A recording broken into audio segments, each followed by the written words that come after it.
Hello friends, welcome back to our chemistry sessions. Now today in chemistry we are going to start a new chapter, that is metallurgy. Okay, now you all are aware that the metals occur in nature either in the free state or in the combined state based upon their nature, that is based on the properties of the metal. Either it is found in the free state or the native state or in the combined state.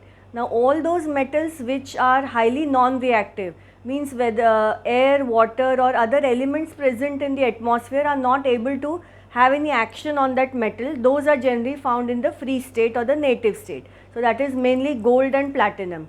Whereas all those other metals which are highly reactive and on which air, water and other elements of the atmosphere can have a reaction or action are generally found in the combined state. Now this combined state, they can exist either in form of oxides, carbonates, sulfates, sulfides or nitrates, etc. Now just we will have a look at all these combined forms of the metals. Just have a look here.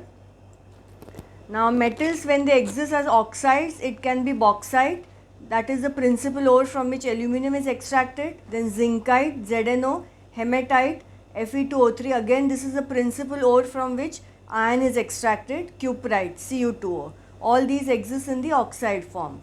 Then carbonates, siderite, that is FeCO3, marble, calcium carbonate, calamine, that is zinc carbonate, magnesite, that is magnesium carbonate. Then halides, cryolite, that is Na3AlF6. Now this we are going to make use of in the extraction of aluminium. Fluorspar, that is calcium fluoride, also used in the extraction of aluminium. Then horn silver, that is AgCl, rock salt, sodium chloride. Then sulfides are iron pyrites, FeS2. Then zinc blende, ZnS, galena, that is PbS, cinnabar, HgS. All these are the sulfides. Then sulfates, gypsum, that is calcium sulfate dot 2H2O. 2H2O stands for the water of crystallization present in the salt. We have done this in 9th standard. Then anglesite, that is lead sulfate, baryite, that is barium sulfate, and Epsom salt, magnesium sulfate hydrated, that is MgSO4.7H2O. So these are the combined states in which the metals are present. Now we'll have a look at the different terms which are used in metallurgy. Now you have to be familiar with these terms. Now first term is metallurgy. Now metallurgy, this includes all the large scale processes which are involved in the extraction of a metal from its ore. Okay, so all the large scale processes which are involved in the extraction of a metal from its ore is called as metallurgy. Then second, mineral, the compounds of various metals. Yes, mineral is what? The compounds of various metals found in nature along with all the earthly impurities. Now these earthly impurities can be rock, sand, silica, sand, then etc. All these impurities, that will be the mineral. Okay, so the compounds of various metals found in the nature along with the earthly impurities like silica, sand, mud, etc. is known as mineral. Then third is ore, the naturally occurring minerals from which the metal can be extracted profitably and conveniently is called as ore. Now you have to understand that all ores are minerals, but all minerals will not be ores. Just understand the statement, because ore is what? It is a naturally occurring mineral from which the metal can be extracted profitably and conveniently. Yes, so it is not that all the minerals are ores. Only those minerals will qualify to be an ore from which the metal can be extracted easily and the yield also will be sufficient. Okay, so that is the definition of ore. These mineral, ore and matrix, these are important. Now matrix or gangue, this is pronounced as gangue, not gangui. Okay, so matrix is all the earthly impurities which are present along with the ore, that is again silica, sand, mud, rock, etc. That is called as matrix. Okay. Next is flux. Now the substance which is added to the ore in order to get rid of the matrix is in form of a fusible product called as slag, that is called as flux. So flux is generally calcium carbonate, so that we are adding to the ore so that that flux will react with the matrix and will form a fusible compound called as the slag. Okay, so that is the definition of flux. Then slag, the fusible product formed when flux reacts with the impurities, that is the matrix, is known as the slag. And charge, now charge here doesn't mean positive or negative charge, it means the all the ingredients which are added to the furnace to bring about the extraction of the metal from its ore, like the flux or any oxidizing reducing agent which could be added, the ore. So all those materials which are added to the extraction equipment, which is called as a furnace, in order to extract the metal from its ore, is called as the charge. Okay, is it clear? So all these are the terms involved, and you should be familiar with all the definitions, because it is asked, at least one or two definitions are asked. So same thing, we'll have a look here now. So that's why I've put it in form of a question, which is important. Question 1 is, define the following. Okay, first is metallurgy. The large scale processes involved in the extraction of pure metals from their respective ores is called metallurgy. Okay. Then question 2, the second definition is mineral. The compounds of various metals found in nature associated with their earthly impurities like soil, sand, limestone, rock, etc. are called minerals. Now we'll have a look at the next part. Third is ore. The naturally occurring minerals from which metals can be extracted profitably and conveniently are called ores. Give 5 stars to this definition, important. Then fourth, gangue or matrix. The rocky impurities including silica, mud, etc. associated with the ore is called matrix or gangue. Again 5 stars to this, important. Fifth, flux. The substance added to the ore to get rid of the matrix, that is the earthly impurities, resulting in the formation of a fusible compound slag, is known as flux. Slag, the fusible product formed when flux reacts with the impurities, that is the gangue, during the extraction of the metals, is called slag. So here gangue is SiO2, flux is CaCO3, calcium carbonate. So it will form this fusible product calcium silicate, which is the slag, with the release of carbon dioxide. And charge is the mixture of materials fed into the furnace to extract a metal, is called charge. Okay, now we'll have a look at the next part. Okay, now we'll have a look at all the processes involved in metallurgy. Now before the extraction of any metal from its ore, there are certain steps which are involved. Okay, now we'll have a look at these steps which are involved in the process of extraction of a metal from its ore. Now first step, total there are 5 steps. First step is crushing and grinding the ore. Second is concentration of the ore. Third is concentrated ore to oxide. Fourth is reduction, and finally it is refining. Now first step, crushing and grinding. So the ore is crushed, or it is the particle size of the ore is reduced by using grinders or large mills which are called as pulverizers. So this step is also called as pulverization. So this will reduce the particle size of the ore, thereby large surface area is available so that the reaction takes place faster. Okay.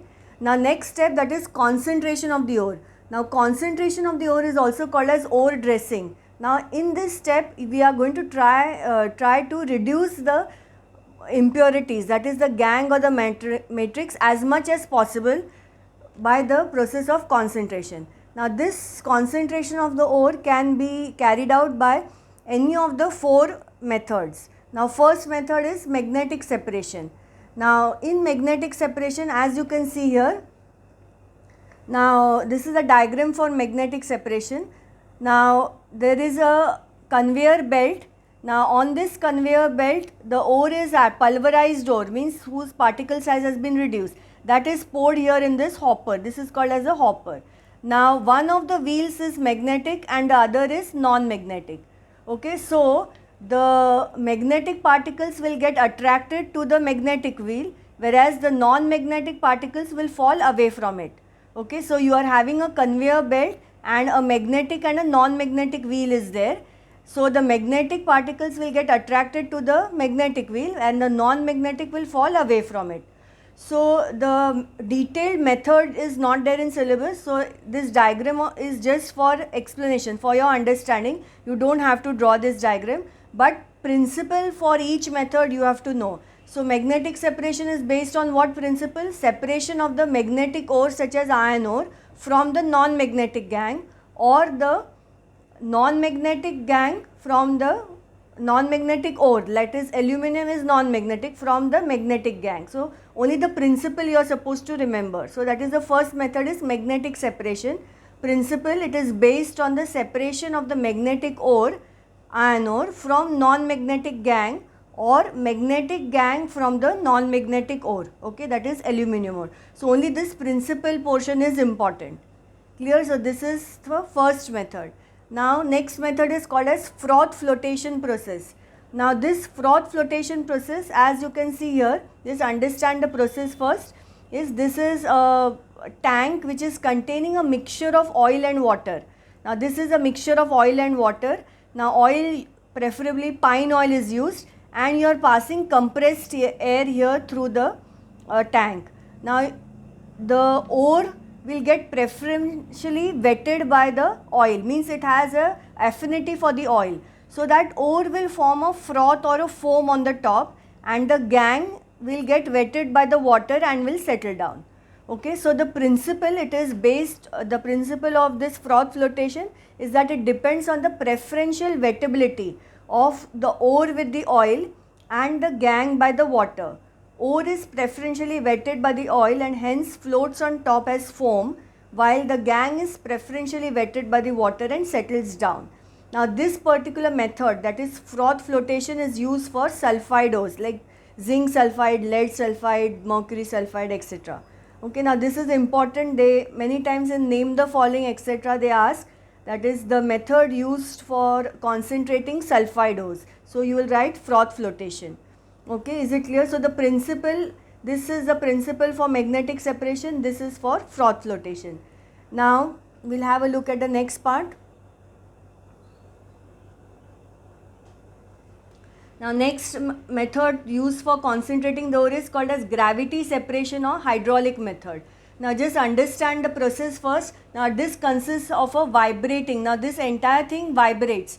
It consists of a vibrating sloped groove table. You can see there are grooves here in this table. So this vibrates and it is at a slope and it has grooves. So it is called as a vibrating sloped grooved table. So the principle is, that is, it is based on the difference in the densities. So the denser ore particles will settle in the grooves, while the lighter gangue particles will be carried by water. So there is a shower of water here. So the ore is added here along with the water. So the denser ore particles are going to settle in the grooves, and the gangue is going to get collected with the water and will be collected here at the bottom. Okay. So this is called as gravity separation or hydrolytic method. Now principle is important. See the principle, it makes use of the difference in the densities of the ore and the gangue. The denser ore particles settle in the grooves on a vibrating slope table, while the lighter gangue particles are washed down by the water. Okay, is it clear? So this is the gravity separation. And next method is called as chemical method or leaching. Now here you are going to make use of a reagent such as either acid, base or any other compound in which the ore is soluble. So ore should be soluble in that compound which you take, and impurities are insoluble. So naturally the impurities you can remove by filtration.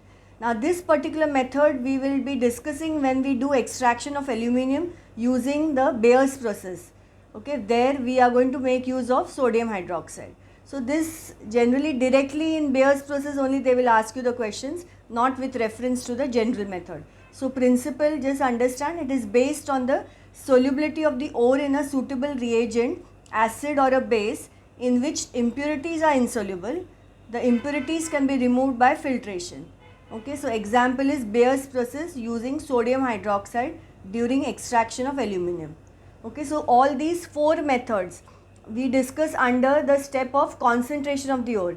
Now you have to understand that for extraction of a particular metal, you are not going to use all the four methods. Any one method you are going to use depending upon what the metal is. Now if it is aluminum, extraction of aluminum, naturally you will use the D method, that is the chemical method. If it is extraction of iron, you are going to use magnetic separation. If it is extraction of zinc using zinc sulfide, you will use froth flotation. Okay, so all four will not be used for a particular metal. It will depend upon the nature of the metal and which metal you are extracting. Okay, is it clear? So what could be the possible questions on this I have written here. State the principle involved in the following: magnetic separation, froth flotation and gravity separation. Now you will already must have copied this when you are seeing it. So again you need not write the answers. Just to give you an idea what kind of a questions you can expect in the test, I have written it in the question form. Answers to this you have already written. Okay, is it clear? Now we will move to the next step. Okay, now next step is conversion of the concentrated ore to its oxide. Now we have already concentrated the ore by any of the four methods already discussed. Now we have to convert it into the oxide. Now this step will be necessary only if your ore does not exist as an oxide. Meaning, for example, if you are carrying out extraction of zinc using say zinc blend, means zinc sulfide, ZNS, then you will require to carry out this step because the ore is not an oxide. But for bauxite, this step will not be required because bauxite already exists in the oxide form. It is Al2O3.2H2O. Okay, is it clear? And why do we have to convert the ore to the oxide? Because our next step is reduction and it is always easier to reduce an oxide. Hence the step. Okay. So now the concentrated ore to oxide can be carried out by two methods. One is called as calcination and other is roasting. Now calcination means you are going to heat the concentrated ore in limited supply of air or in absence of air. Okay, you are heating the concentrated ore in a limited supply of air or in absence of air, and this is generally used for carbonate ores and ores containing water. And the other method is roasting. Now roasting, you are heating the concentrated ore in excess of air. Yes, in excess of air so that oxygen will get added to the metal. Okay, so and this will again used for sulfide ores. So this differentiation is asked or some question on calcination and roasting is asked every year. So it's very important. Okay. So just have a look here. Calcination, it is the process of heating the concentrated ore in a limited supply of air or in the absence of air at a temperature just below its melting point. This is used for carbonate ores and ores containing water. Okay. So these are the two equations which are involved. And roasting, it is a process of heating the concentrated ore in presence of excess air so that oxygen gets added to it to form the oxides, and it is used for sulfide ores. So this is the first point and this is the second point of the differentiation. Now sometimes you are asked to support your answer with equations, so any one equation you can write. So 2ZnS plus 3O2 gives 2ZnO plus 2SO2, 4FeS2 plus 11O2, this is iron pyrites, will give 2 Fe2O3 plus 8 SO2. Okay, is it clear? This is important. So the question is differentiate between calcination and roasting. 2 points. So first point will be the definition and second point will be what it is used for. So it's 5-star question. Okay, we'll have a look at the next step now. Now next step is reduction of the metallic oxide. Now we have already converted the concentrated ore to the oxide and now next step will be to reduce that metallic oxide. Now the process of reduction will depend upon the position of the metal in the activity series. Yes, now I am sure you are aware of the activity series, you may have done in lower classes. The metals are arranged in a series of activity or series of reactivity. So the ones which are highly reactive are placed at the top of the series and those which are less reactive are placed at the bottom. Okay. So now there are three methods used for the reduction. One is electrolysis, other is reducing agents and third is decomposition, thermal decomposition. So first reduction by electrolysis. Now the top 5 metals, yes, that is potassium, sodium, calcium, magnesium and aluminum. Now these 5, they are highly reactive, very electropositive, and they have a strong affinity for oxygen. So because of their strong affinity for oxygen, what happens? They form stable oxides. Now because they form stable oxides, yes, in order to separate the metal from oxygen, very high energy will be required. Now that high energy can be provided only by the process of electrolysis. Hence we are going to reduce these oxides by the process of electrolysis, and you cannot use the normal reducing agents like carbon, carbon monoxide or hydrogen for it. Okay, is it clear? So the first step, that is by electrolysis, reduction is for these oxides: potassium, sodium, calcium, magnesium and aluminum. Okay, clear? So these are highly electropositive metals. They form very stable oxides due to strong affinity for oxygen. They cannot be reduced by reducing agents like C, CO and H2, and you carry out electrolysis of the fused metallic salts, either the halide or the oxide. Okay, is it clear? Now the next in the series, that is zinc, iron, tin, lead, copper. Now they are comparatively less reactive and less electropositive. So they are having less affinity for oxygen. So they will form not that stable oxides. So their oxides can be reduced by use of reducing agents like carbon, carbon monoxide and hydrogen. Okay, so for zinc, iron, lead, copper, we are going to make use of the reducing agents. So these equations are important, and you have to remember which metal oxides are reduced by reducing agents, which metal oxides are reduced by electrolysis. So here you can see these are less electropositive metals. They form less stable oxides due to less affinity for oxygen and can be reduced by carbon, carbon monoxide and hydrogen. Only thing you have to remember here, that zinc oxide you can reduce only by carbon, while others you can use all three reducing agents. So these equations are also important. Sometimes in give balance chemical equations, in the first section of the paper, they do ask you these equations. So ZnO plus C will give you Zn plus CO. Fe2O3 plus 3CO will give you 2Fe plus 3CO2. 2PbO plus C will give 2Pb plus CO2. CuO plus C will give you Cu plus CO, and CuO plus H2 will give you Cu plus H2O. Okay, so this is the second method using reducing agents. Now we will have a look at the next part. Next method is reduction by thermal decomposition. Now the ones which are lowest in the series, that is mercury and silver. Yes, now gold, platinum are noble, so they are not going to come into the picture. They are occurring freely in nature. So mercury and silver, they are least electropositive, so they are having least affinity for oxygen. Hence their oxides are highly unstable. So their oxides can be reduced by heat alone. So just thermal decomposition is enough to convert the oxide to the metal. So 2HgO, when you heat it, you will get 2Hg plus O2. 2Ag2O, on heating you will get 4Ag plus O2. Okay. So based on the position of the metal in the reactivity series, you will select electrolysis or reducing agents or thermal decomposition. Okay, is it clear? Now next final step for in the extraction of the metal is step 5, which is refining of the impure metal obtained by reduction. Now the metal which is obtained by the process of reduction sometimes is not very pure. So if you want the metal to be further pure, you carry out this step. Now there are 4 steps in it, that is distillation refining, liquation refining, oxidation refining and electrolytic refining. Now distillation refining for refining volatile metals like zinc and mercury, liquation for low melting point metals, lead and tin, oxidation for refining iron, and electrolytic refining for refining impure metals like copper, lead, aluminum by electrolysis.